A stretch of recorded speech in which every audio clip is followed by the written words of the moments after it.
Hey everyone, welcome to The Explainer. Okay, I want you to literally put yourself right in the middle of the legendary Estadio Azteca for a second. Just imagine the absolute deafening roar of 80,000 fans packed into the stands, holding their breath, waiting to witness history. Today, we are unpacking an incredibly high-stakes World Cup elimination match. Mexico didn't just fight for a win here, they fought to break a grueling 40-year knockout curse. And spoiler alert, by the final whistle, they walked away with a massive 2-0 victory. But as we're going to see, this legendary win was totally clouded by a bizarre, game-altering mystery that literally left the entire football world absolutely stunned. But let's take a breath and drop the volume for a second. The silence that spoke volumes. Because while Mexico was busy dismantling a 4-decade curse and sending Ecuador packing, the match was suddenly paused by a silent VAR intervention. There were no loud whistles for a reckless tackle, right? No chaotic scramble for a handball. Just an eerie, confusing pause that completely shifted the narrative of the night. This explainer is the story of exactly what happened in that silence. Section 1. Breaking the Aztec Curse, and how Mexico took control of the round of 32. Okay, let's dive into this.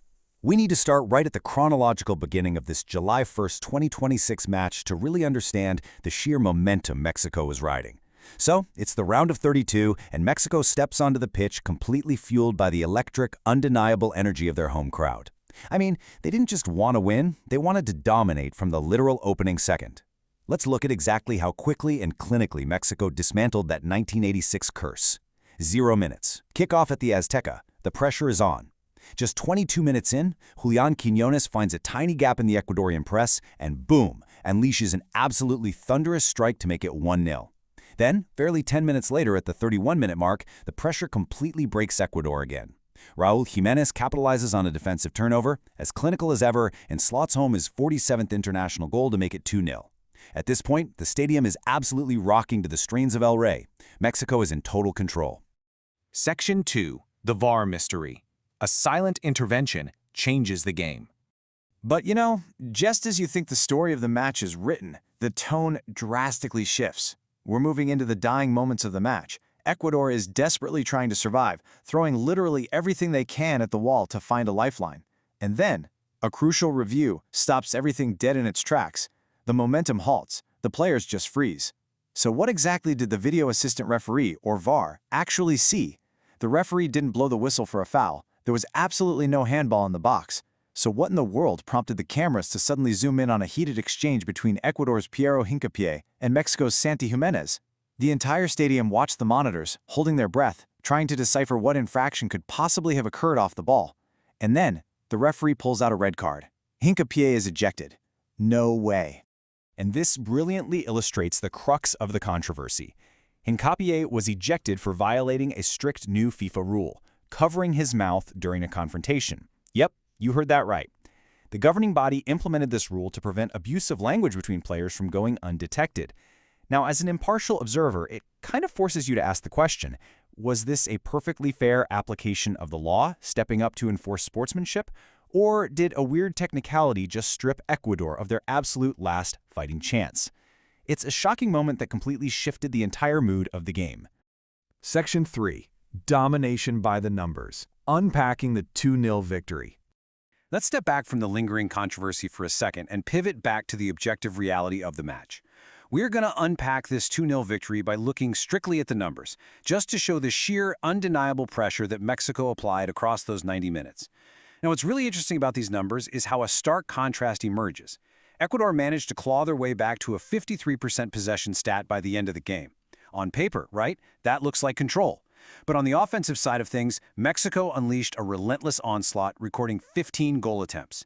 The Mexican attack was so clinical, constantly testing the Ecuadorian defense, that it basically rendered that possession statistic into something of an illusion. And here is the crushing blow to that 53% possession stat. 1. Just 1. That number represents the single shot on target that Ecuador managed to produce all game long. Despite holding onto the ball for long stretches late in the match, they literally could not penetrate the Mexican lines to actually test the goalkeeper. To get the full defensive picture here, Mexico didn't just attack. They controlled the early tempo by swarming Ecuador right from the start. When Ecuador finally got on the ball late in the game, the Mexican defense held completely firm. And the ultimate reward for all that hard work, they secured their 4th consecutive clean sheet of the tournament. The clinical Mexican attack, combined with this absolutely impenetrable defense, simply proved to be way too much for Ecuador to overcome. Section 4. The Global Reaction. A Study in Contrasts. So the final whistle blows. Mexico wins 2-0, but the fallout is immediate and honestly incredibly divided. The global reaction is truly a study in contrasts. On one hand, you had fans in Mexico City completely ignoring the controversy, just too busy turning the streets into a massive sea of green to celebrate. But on the other hand, the international football community erupted into a fierce, heated debate over that sudden red card. You can see the divide perfectly in the post-match comments. Mexico coach Javier Aguirre praised the home crowd, calling their energy encouraging and motivating. He was just fully focused on the incredible performance and the historic win. Meanwhile, Ecuador's coach Sebastián Beccacece, a manager who, remember, had recently led his team to literally stun Germany, faced a really bitter pill to swallow.